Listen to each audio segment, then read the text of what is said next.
বিশ্ব অর্থনৈতিক ফোরামের সম্মেলন শেষে বেইজিংয়ে তারেক রহমান। চীনের প্রধানমন্ত্রীর সাথে বৈঠক কাল।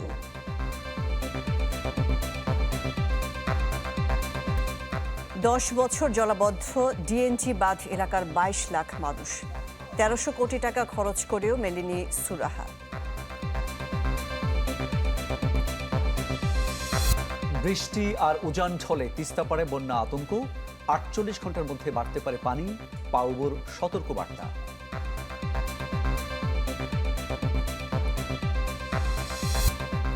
পশ্চিম ইউরোপে তীব্র গরমে বিপর্যস্ত জনজীবন। অর্ধশত মানুষের প্রাণহানি, হাজারের বেশি স্কুল বন্ধ।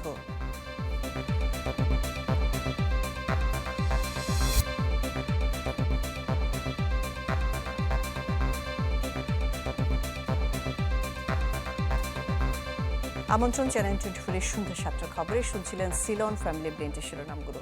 আপনাদের সাথে থাকছি আমরা দুজন, আমি শানাত শারিয়া, আমি মামুন উর রশিদ। এবার বিস্তারিত। বিশ্ব অর্থনৈতিক ফোরামের সম্মেলন শেষে বেইজিংয়ে প্রধানমন্ত্রী তারেক রহমান। দালিয়ান থেকে বুলেট ট্রেনে বেইজিংয়ে পৌঁছানোর পর তাকে দেয়া হয় লাল গালিচা সংবর্ধনা ও গার্ড অব অনার। কাল চীনের প্রধানমন্ত্রীর সাথে বৈঠক ছাড়াও রয়েছে একাধিক কর্মসূচি। ২৬ জুন চীনের প্রেসিডেন্ট শি জিনপিং এর সাথে বৈঠক করবেন তারেক রহমান। সুমন আহমেদের ক্যামেরায় বেইজিং থেকে আশিকিন প্রিন্সের রিপোর্ট। দালিয়ান থেকে বেইজিং বুলেট ট্রেনে যাত্রা করেন প্রধানমন্ত্রী তারেক রহমান ও তার সহধর্মিণী ডাক্তার জুবাইদা রহমান। বেইজিং পৌঁছানোর পর প্রধানমন্ত্রীকে দেয়া হয় লাল গালিচা সংবর্ধনা ও গার্ড অব অনার। বিশেষ মোটর শোভাযাত্রার মাধ্যমে রাষ্ট্রীয় অতিথি ভবনে নিয়ে যাওয়া হয় তারেক রহমান ও তার সফর সঙ্গীদের। দালিয়ানের মতো বেইজিংয়েও ব্যস্ত কর্মসূচি রয়েছে তারেক রহমানের। বৃহস্পতিবার শুরু হচ্ছে সফরের আনুষ্ঠানিকতা। চীনের প্রধানমন্ত্রীর সাথে বৈঠকের পর দিন ২৬ জুন দেখা করবেন চীনের প্রেসিডেন্ট শি জিনপিং এর সাথে। দুদেশের মধ্যে সই হতে পারে বেশ কয়েকটি চুক্তি এবং সমঝোতা স্মারক।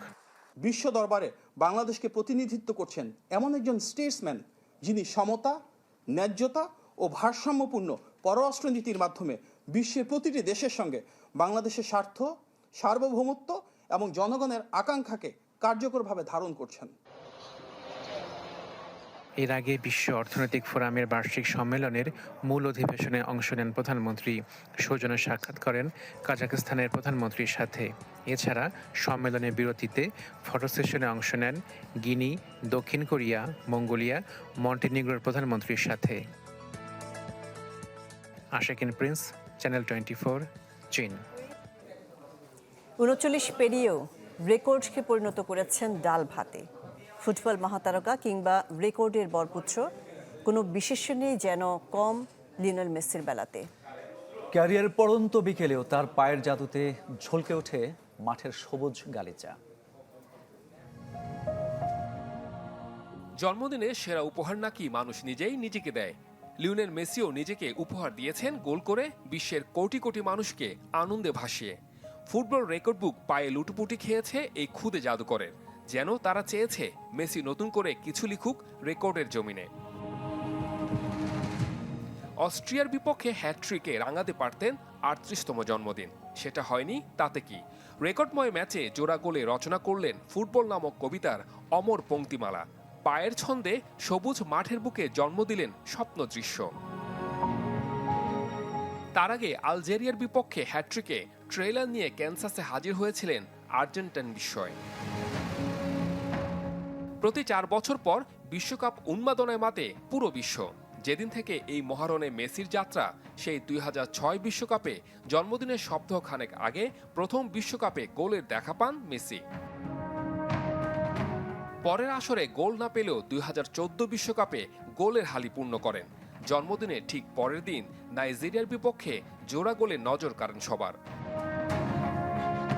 রাশিয়া বিশ্বকাপেও জন্মদিন উদযাপনের রেশ থাকতেই দুদিন পর পেলেন নাইজেরিয়াকে। সেদিনও মেসির পায়ের জাদু দেখেছে বিশ্ব। প্রথা ভেঙে কাতার বিশ্বকাপ গড়ায় নভেম্বরে। সেবার ৭ গোল করে গোল্ডেন বল সহ জিতেছেন স্বপ্নের ট্রফি। আবারও আর্জেন্টাইন মহাতারকার জন্মদিনের মাসে ফিরেছে বিশ্বকাপ। ৩৯ বছরে পা দিয়ে সবুজ গালিচায় আরও নতুন নতুন মহাকাব্যের সাক্ষী হতে চায় ফুটবল বিশ্ব। গোল বলের আকাশে ধ্রুব তারা হয়ে জ্বলজ্বল করবেন অনন্তকাল। শুভ জন্মদিন Lionel Andres Messi.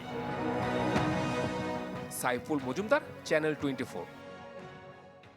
RFL kitchen sink advanced electropolished ও শতভাগ স্টেইনলেস স্টিলে তৈরি আরএফএল কিচেন সিঙ্কে মরিচা পড়ে না। আরএফএল কিচেন সিঙ্ক টেকসই আজীবন। 1-2 বছর নয়, দীর্ঘ 10 বছর ধরে জলাবদ্ধ একটি জনপদ, যেখানে বিপর্যস্ত প্রায় 22 লাখ মানুষের জীবন। বলছি ঢাকা নারায়ণগঞ্জ ডেমরা বাঁধ প্রকল্প এলাকার কথা। মেয়াদ আর বরাদ্দ বাড়িয়ে 1300 কোটি টাকা খরচ করেও সীমাহীন দুর্ভোগ থেকে রেহাই দিতে পারেনি পানি উন্নয়ন বোর্ড। তাই ডিএনডি প্রকল্পের সাথে যুক্ত সবাইকে জবাবদিহিতার মুখোমুখি করার তাগিদ ভুক্তভোগী ও বিশেষজ্ঞদের। ইমতিয়াজ মাহমুদের রিপোর্ট। মাতুয়াইলের শামীমবাগের একটি কারখানায় আগুন নেভাতে ছুটছিল দমকল বাহিনীর গাড়ি। তবে আগুন নেভানোর আগে এখানে জয় করতে হয় জলাবদ্ধতা আর ভাঙা রাস্তা। প্রায় 22 লাখ মানুষের যাতায়াতে এমন ভোগান্তি 12 মাসের। গুগল ম্যাপ থেকে পাওয়া ছবি থেকে দেখা যায় 2013 সালে এখানে ছিল পাকা রাস্তা আর ফসলি জমি, কিন্তু 2023 ও 25 সালের ছবিতে দেখা যায় শীতের মৌসুমেও তলিয়ে আছে রাস্তা। এই রাস্তা দিয়ে আমাদের আসলে কোনো উপকার আসে না। যখন বৃষ্টি হয়, বৃষ্টি হলে এই কোমর পানি হয়ে যায়, এখানে গাড়ি উল্টাইয়া পড়ে যায়, কিন্তু সরকারের কোনো পদক্ষেপ নেয় না। ঢাকা নারায়ণগঞ্জ ও ডেমরার 57 বর্গ কিলোমিটার এলাকায় 1962 সালে নেওয়া হয়েছিল ডিএনডি সেচ প্রকল্প। উদ্দেশ্য ছিল বন্যা ও জলাবদ্ধতা থেকে ঢাকাকে রক্ষা করা, কিন্তু 1988 সালের পর থেকে অপরিকল্পিত নগরায়নে বদলে যায় বাস্তবতা। হাড় ভাঙা, পা ভাঙা এইসব রুগী নিতে গেলে তো আরও খুব বেশি ক্ষতি হয়, রাস্তাটা যাওয়া যায় না, খুব কষ্টজনক। একটা মানুষ মারা গেলে যে লাশ নিয়ে যাবে সেটাও তো নেওয়ার কথা, খুব কষ্ট। প্রতিদিন মনে করেন প্রায় অ্যাক্সিডেন্ট হচ্ছে, গাড়ি টাড়ি। হ্যাঁ, মানে এই দুর্ভোগ আমি এই 7-8 বছর ধরে এই অবস্থা। জলাবদ্ধতা বাড়তে থাকায় ডিএনডি প্রকল্পের দ্বিতীয় ধাপ শুরু হয় 2016 সালে।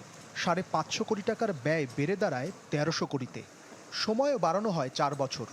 অবশেষে 2024 সালে কাজ শেষ হলেও মেলেনি সমাধান।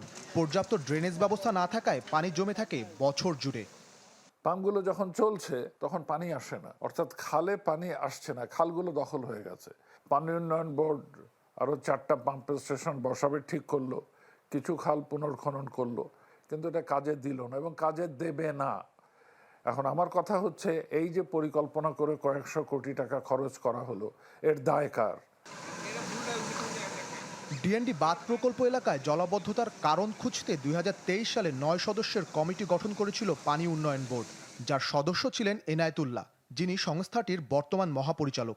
কোনোভাবেই ক্যামেরার সামনে কথা বলতে রাজি হননি তিনি। এটা যদি পানি উন্নয়ন বোর্ড করে থাকে, পানি উন্নয়ন বোর্ডের ডিজি দায়ী, পানি উন্নয়ন বোর্ডের সুপারিনটেন্ডিং ইঞ্জিনিয়ার দায়ী, পানি উন্নয়ন বোর্ডের এক্সিকিউটিভ ইঞ্জিনিয়ার দায়ী, এবং যে মন্ত্রী এগুলো অনুমোদন করেছেন তিনি দায়ী। কাজে আজকের সময় এসছে প্রশ্ন তোলার, এই প্রজেক্টটা কে অ্যাপ্রুভ করেছে, কে ডিজাইন করেছে, কে কনস্ট্রাক্ট করেছে, এই সকলে দায়ী। দীর্ঘ ব্যর্থতার পর ডিএনডি প্রকল্প সিটি কর্পোরেশনের কাছে আগে মনে করে যে পানি উন্নয়ন বোর্ড এটা করবে না সিটি কর্পোরেশন করবে, তা ওয়াসা করবে, কে এরকম একটা ছিল। যা দেখা যায় একটা খালের মধ্যে পানি উন্নয়ন বোর্ডও একটা টেন্ডার করতেছে বা আমরা এখন এগুলো আর হবে না। খালগুলো সিটি কর্পোরেশনকে বুঝাই দিতে হবে এবং সিটি কর্পোরেশনকে বুঝাই দেওয়ার পরে দায় দায়িত্ব সিটি কর্পোরেশনের হবে। মাতুয়াইলের শহীদনগর, শামীমবাগ ও আদর্শবাগ এলাকার জলাবদ্ধতার এই দুর্ভোগ সরকারের অজানা নয়, যা পরিণত হয়েছে এখানকার মানুষের জীবনে স্থায়ী সমস্যায়। তাই নতুন সরকারের কাছে এই সীমাহীন দুর্ভোগ থেকে মুক্তি চায় এলাকাবাসী। ইমতিয়াজ মাহমুদ, চ্যানেল 24, ঢাকা। 2 জুলাই শুরু হতে যাওয়া এইচএসসি ও সমমান পরীক্ষার প্রশ্নপত্র ফাঁস হলে কাউকে ছাড় দেওয়া হবে না, একথা জানিয়েছেন শিক্ষামন্ত্রী এহসানুল হক মিলন। বলেন, কোনো শিক্ষার্থী নকল করলে ব্যবস্থা নেওয়া হবে সংশ্লিষ্ট শিক্ষা প্রতিষ্ঠান প্রধানের বিরুদ্ধে। একজন এসএসসি পরীক্ষার্থী, তার বয়স 16 বছর, আমরা সেই নকল পাওয়াটাকে ওই জুবিনিয়াল একজন আন্ডার এজকে আমরা পানিশমেন্ট দিতে পারি না, ইটস নট প্রপার। আমরা তাকে প্রভিশনে পাঠাতে পারি, কিন্তু নকলটা ওই প্রতিষ্ঠানে পাওয়া গেল, প্রতিষ্ঠান প্রধান ইজ দ্য রেসপন্সিবল, তাকে আইনের আওতায় আনা হবে। জুলাই গণ অভ্যুত্থানে মানবতা বিরোধী অপরাধের বিচার করতে সরকার প্রতিশ্রুতিবদ্ধ। রাজধানীর নয়াপল্টনে এই কথা বলেছেন প্রধানমন্ত্রীর রাজনৈতিক উপদেষ্টা রুহুল কবির রিজভী। অভিযোগ করেন, দেশকে অস্থিতিশীল করার অপচেষ্টা চালিয়ে যাচ্ছে একটি গোষ্ঠী। জুলাইয়ের গুম খুনের সাথে যারা জড়িত তাদের বিচারের যে প্রক্রিয়া, ওটা কি থেমে আছে? বেনজির মানে সবচেয়ে বড় ফ্যাসিজমের একজন নায়ক, তার মামলা, তার যে বিচারিক কার্যক্রম, আইনি কার্যক্রম, সেটা কি বন্ধ আছে? আজকেও খবরের কাগজ খুলে দেখুন, সেগুলো অব্যাহত রয়েছে।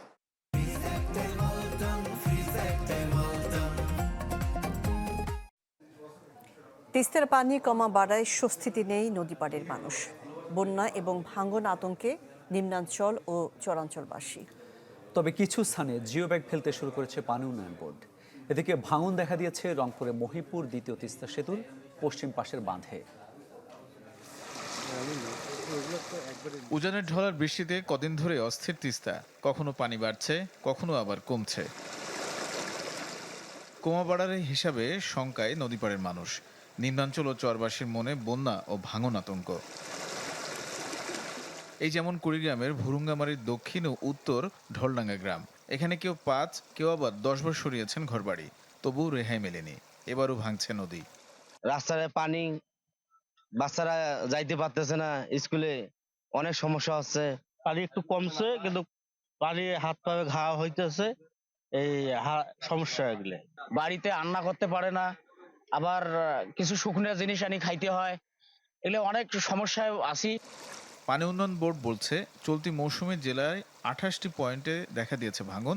রক্ষায় 21টি স্থানে ফেলা হয়েছে জিও ব্যাগ। জমিন ঘর, এই যে স্কিমের জমিন, কি ধান হয়, সোনার মতন ধান খায়, চকচক করে জ্বলে। সেই জমিনে যে নদী যায়, তাহলে মানুষ বাঁচে কিভাবে? আমার বয়সে 4বার বয়স টানছে, এখন 5বার। আমি এখন কোথায় যাবো? আমার জায়গা কিছুই নাই, জমি নই। 21টি পয়েন্টে আমরা অ্যাড্রেস করেছি, আর এর বাইরে যে পয়েন্টগুলো আছে সেগুলো তো আমরা অবজারভেশনে রেখেছি। ভাঙনের গতি প্রকৃতি বুঝে আমরা সেখানেও ব্যবস্থা নেওয়া হবে। ভাঙন দেখা দিয়েছে রংপুরের মহিপুর দ্বিতীয় তিস্তা সেতুর পশ্চিম পাশের বাঁধে, যা পরিদর্শন করেছে এলজিইডির টিম। জানান, দ্রুত শুরু হবে সংস্কার কাজ। ফ্লোটাকে তারা কিন্তু কিছুটা কন্ট্রোল করছে, এই যে এই পাশের বেড়াটা। তো সুতরাং এটা হয়তো আমাদের মূল চ্যানেলটাকে প্রোটেকশন দিতে পারবে না, এর জন্য আমাদেরকে একটু বেশি ইনভেস্ট করতে হবে। সেই বেশি ইনভেস্ট করার আগে আমাদের একটু এক্সপার্ট অপিনিয়ন আমরা নিই।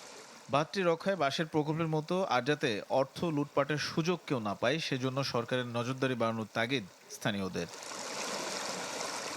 তানিম রহমান, চ্যানেল 24।